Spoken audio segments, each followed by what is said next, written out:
Have you ever woken up and felt like the world lost its color overnight? Like you're moving through thick fog, doing your best to smile, but inside, everything feels heavy, numb, or just empty. Depression can make even the smallest things like getting out of bed, answering a text, or breathing feel like climbing a mountain you did not choose to climb. If that's where you are right now, I want you to know that you are not weak and you're not alone. What you're feeling right now is real. It's not something you can just snap out of. Sometimes, the pain does not make sense, and that's okay. You are allowed to be there and to feel what you feel. In this video, we're going to walk through 7 powerful Bible verses that have helped real people find light in the darkest moments. They offer lasting strength, peace, and quiet hope. Verse 1, Psalm 34, verse 17 to 18. The righteous cry out, and the Lord hears them. He delivers them from all their troubles. The Lord is close to the brokenhearted and saves those who are crushed in spirit. Depression often makes us invisible and forgotten, as if our pain echoes into emptiness. But this very verse brings comfort by reminding us that God hears every cry and feels every ache of the heart. He is not distant or uninterested. When our spirit feels crushed, He draws closer to us. His presence is not always loud or dramatic, but sometimes it is the quiet strength that helps us face another day. It is His promise that no pain goes unnoticed and no tears falls without His awareness. This passage does not guarantee a life free from struggle, but it assures us that we will never face them alone. Deliverance may not come through instant miracles, but through renewed courage, peace, or the kindness of others sent by God.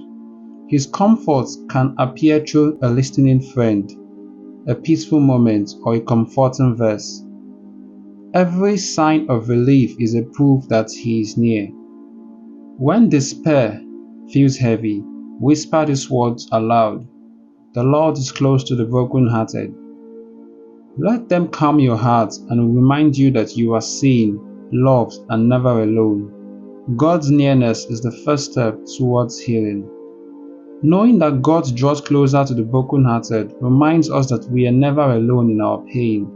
But God's care does not end with comfort. He also gives us strength to stand. The next verse shows how His power meets us where our fears begin. Verse 2, Isaiah 41, verse 10. So do not fear, for I am with you. Do not be dismayed, for I am your God. I will strengthen you and help you. I will uphold you with my righteous right hand. When depression sits heavy like a shadow you cannot shake, this verse comes to meet you in the dark. It begins with a command and a promise. Do not fear, for I am with you. That means you are not abandoned. The God of all power is alongside you in your quiet struggle. It does not say life will be easy, but it says you will not face it alone. The presence of God is the foundation. The next line brings action, for it says, I will strengthen you, I will help you, and I will uphold you. In a season of depression, when it is hard to find strength or hope, this is a lifeline. Weakness is not a disqualification. Internal brokenness is not a disappearance of God's care. The promise stands that even when you feel powerless, an ever-present help is ready. My righteous right hand, it says. This evokes God's faithfulness and unshakable hold. Here is how you can use this verse every day. Speak it slowly, as if telling yourself the truths you struggle to believe. When waking up, whisper to yourself, I will not fear, for you are with me. When overwhelmed, repeat this verse, you will uphold me with your righteous right hand. Find strength in quiet moments of your day through short prayers, deep breaths, or talking to a trusted friend. Remember, depression is human, not a sign of failed faith, and God Almighty offers steady, personal hope. Verse 3 goes as thus, Philippians chapter 4, verse 6 to verse 7. Do not be anxious about anything, but in every situation, by prayer and petition, With thanksgiving, present your request to God. And the peace of God, which transcends all understanding, will guard your heart and your mind in Christ Jesus. Depression often brings anxiety, racing thoughts, and sleepless nights. This verse from Philippians reminds us that peace does not come from controlling everything, but from surrendering everything to God. The Apostle Paul wrote these words while imprisoned, showing that even in the darkest places, peace is still possible. He encourages us not to hide our worries, but to bring them before God in prayer, honestly and completely. When we pray, we make room for God to carry what we cannot. This verse tells us to bring our request with thanksgiving. When you are depressed, being thankful can seem impossible, but even tiny things like breathing, seeing the sun, or one calm moment can help you find God's peace. This peace will not fix your problems, but it will protect your mind from hopelessness. It is a peace that makes no logical sense, but it is very real. When anxiety rises, pause and pray. Even a short prayer like this, "Lord, please guard my heart and my mind," is enough. Allow this verse to remind you that peace is not found in perfect circumstances, but in God's presence. He offers a calm peace, stronger than fear, and it is available to you right now.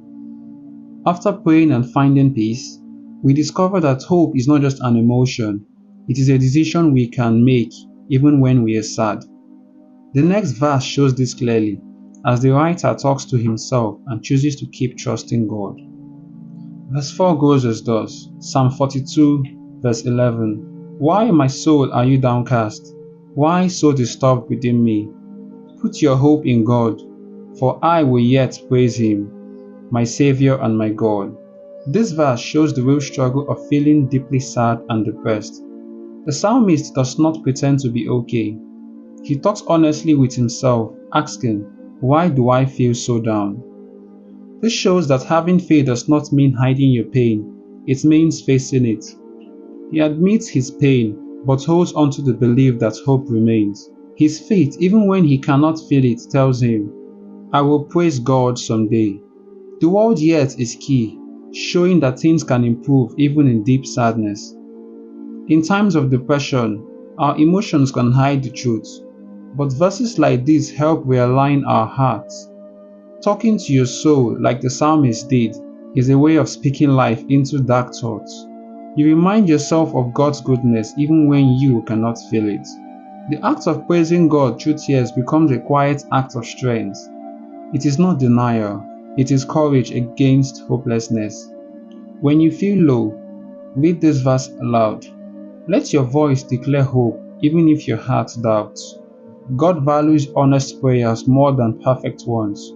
Remember, even King David, a man after God's own heart, battled hopelessness. Yet, through his pain, he found comfort in knowing that God's love never leaves. Verse 5 goes as thus, Matthew chapter 11 from verse 28 to 30. "Come to me, all you who are weary and burdened, and I will give you rest. Take my yoke upon you and learn from me, for I am gentle and humble in heart, and you will find rest for your soul. For my yoke is easy and my burden is light." Depression can feel like a heavy weight you always carry. Jesus offers a kind invitation as he says, "Come to me." He does not expect you to be perfect or strong. He just says, "Come." Real rest does not come from running away, but from connecting with him. When you come to Jesus, you are not adding more to your load. You are exchanging your tiredness for his peace. His rest goes deeper than just the physical rest. It touches every part of your soul that nothing else can reach. The yoke Jesus talks about was a wooden frame that helped oxen share the weight of their load. When he says his yoke is easy, he means he walks with us and helps us carry what is too heavy for us alone. Depression makes us feel isolated, but this verse reminds us that we are not alone. Jesus meets us exactly where we are right now. not where we think we should be. His love is not harsh or pushy. It heals us gently, quietly, and faithfully. If you feel exhausted, try saying, "Lord, I need your rest." Let that simple prayer be your first step. Healing often starts when we surrender, not by giving up hope, but by letting go of our pains and giving it to God. God's rest does not mean running away from reality. It means finding strength in being with Him, one moment at a time. Verse 6, Psalm 23, verse 4. Even though I walk through the valley of the shadow of death, I will fear no evil, for you are with me. Your rod and your staff, they comfort me. This verse is one of the most comforting promises in the scriptures, especially for those walking through depression. The valley of the shadow of death is a place of deep sorrow, where light feels distant and fear feels constant. Yet, David declares that even there he will not be afraid. Why? Because God is with him. This verse does not deny darkness, it acknowledges it. But it also reminds us that valleys are places we walk through, not where we stay forever, because God's presence will always guide us towards light again. The rod and the staff were tools a shepherd used to protect and guide sheep. In the same way, God uses His strength and direction to guard our hearts and lead us safely through pain.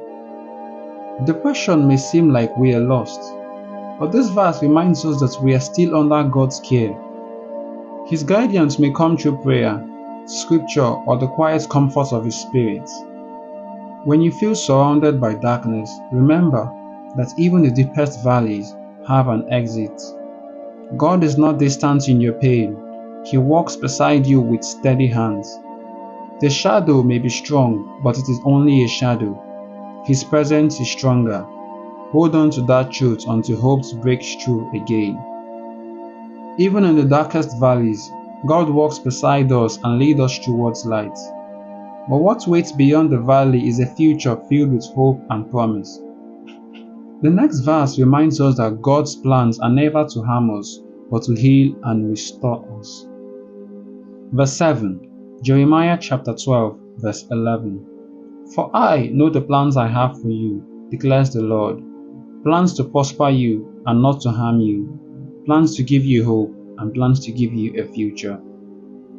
This verse is one of the most quoted promises in the Bible, and for good reason. It was spoken to the Israelites when they were living in exile, far from home, and uncertain about their future. In many ways, depression can feel like being lost in a dark place, where hope seems far away and the future is unclear. But even here, God has a plan for you. His plan is to heal you and make things better, and not to hurt you. When depression whispers that your life has no purpose, this verse gently speaks the opposite. God's timing may not match ours, but His intention is always for good. The pain you feel right now does not mean your story is over. He is still writing it, even when you cannot see the next chapter. Every moment of survival, every small step forward, is a part of His larger design. Hold on to this verse as a daily declaration of hope. Say it out loud even when it's hard to believe it. Say to yourself, God has plans for me, plans to give me hope and a future. Depression can hide this view, but it cannot cancel God's promises. There's still a future ahead, one shaped by His love and guided by His purpose. Even in depression, God is near. He hears your cry, He strengthens your heart, and He offers hope for tomorrow. This week, hold on to any verse that has spoken to you, and let it remind you that you are never alone. Close your eyes and join me as I say the silent prayer. Heavenly Lord, bring peace to every tired heart. Let your light break through the darkness and remind each person that your love never fails. In Jesus' mighty name, amen. You were never alone. God is still writing your story. Keep holding on, and light will return. If you felt some sense of relief, please like and comment on this video. Don't forget to subscribe to get more healing messages like this one. See you very soon. Thank you very much for watching.